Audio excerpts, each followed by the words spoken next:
Hi there. So in this video, we're going to take a look at a certain type of question which specifically asks you to rationalize the denominator.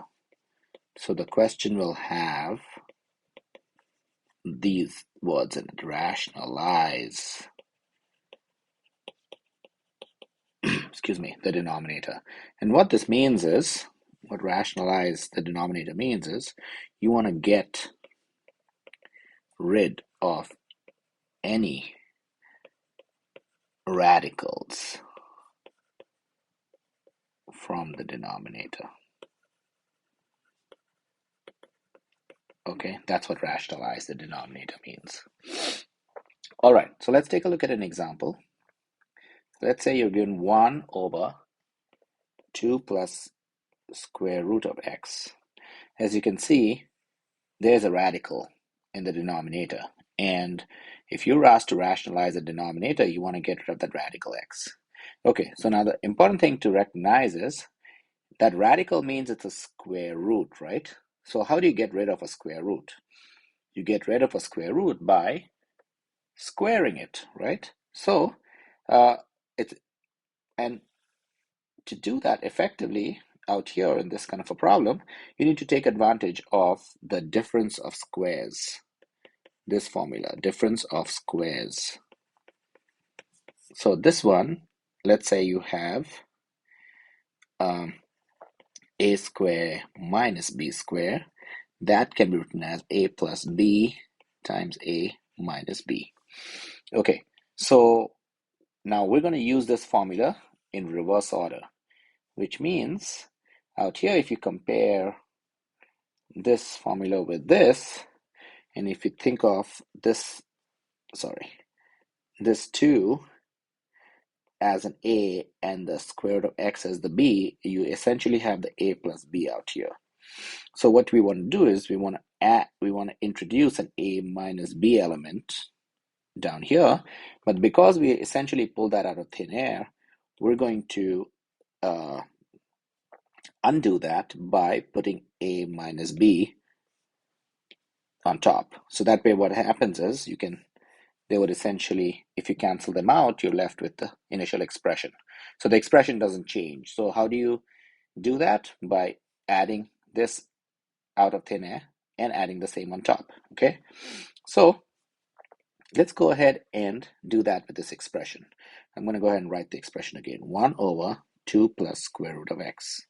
Okay, so I'm going to put that in parentheses, and I'm going to write 2 minus square root of x. So that's the a minus b component. And then I'm going to undo it by putting 2 minus square root of x on top. Now, don't cancel them out because it'll defeat what we just did. So the reason for adding this out here and this out here is not to change the expression.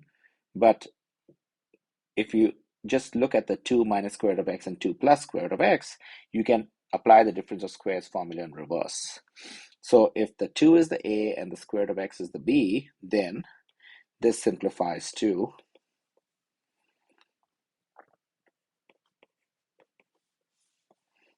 2 square minus square root of x square.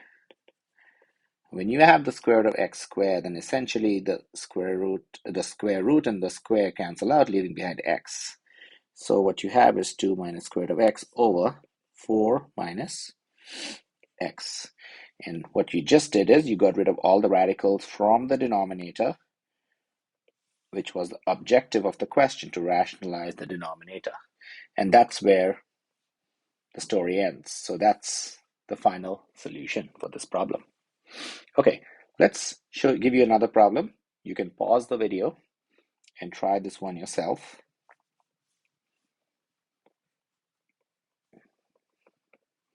There you go. Go ahead and pause the video and try it. All right, so out here, that's the A and that's the B, right? So we want to add an A minus B. So what we're going to do is we're going to do square root of 5 minus 1 over square root of 2 plus 3 times square root of 2 minus 3. And because we pulled this out of thin air, we're going to undo it by multiplying the top with square root of 2 minus 3. All right, notice carefully, I did not just put this in parentheses on top by itself. I put the entire top in parentheses because that square root of 2 minus 3 has to get multiplied with this whole, with whatever is on top, okay? All right, now I'm going to apply my difference of squares formula in reverse. So the bottom is going to become square root of 2 square minus 3 square. And the top, I'm going to just keep that there. You could FOIL it or basically, use the monkey method to kind of multiply that out if you want. But I'm just going to keep that like this for now.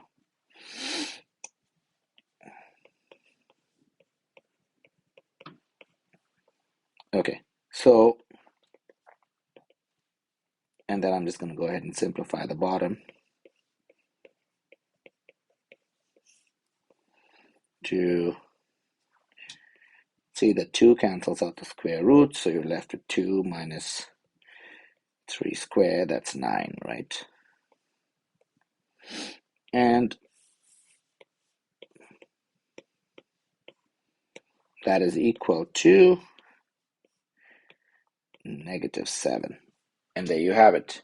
Again, be careful. The negative could be placed on top here or out here, and that would be the same thing, okay? And that's how you kind of rationalize the denominator, because now you don't have any more radicals in the denominator. Okay, hopefully that made sense. Thank you for watching.